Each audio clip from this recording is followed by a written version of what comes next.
Javed चांजो, EEN news गारो। हम लोगों से न्यूज़ लेते हैं, उनका क्या कहना है।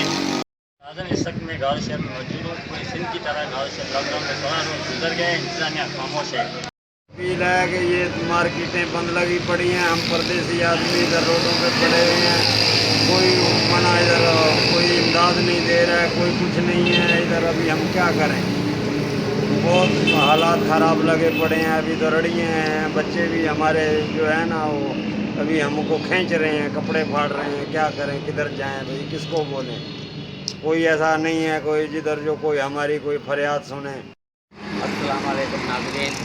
गारो शहर में पूरे 16 दिन हो गए लॉकडाउन से किस सिंध गवर्नमेंट ने हमारी हेल्प नहीं की है। नहीं हम लोग कोई मजदूरी कोई चालू है।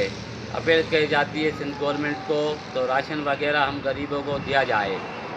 सिंध गवर्नमेंट से अपील है कि यहाँ कोई भी पूछने नहीं आता है। बिल्कुल ये दुकानें बंद लगी हुई है, कारोबार बंद लगा हुआ है, कोई भी पूछने नहीं आया यहाँ पे कि कोई लोग सारे भूखे मर रहे हैं। मेहरबानी करके सिंध गवर्नमेंट से अपील है कि यहाँ के लोगों के कुछ हालात है, बिल्कुल ऐसी हालत लगी हुई है, कोई बिल्कुल भूख मर रहे हैं लोग, कुछ भी नहीं है हालात ऐसी।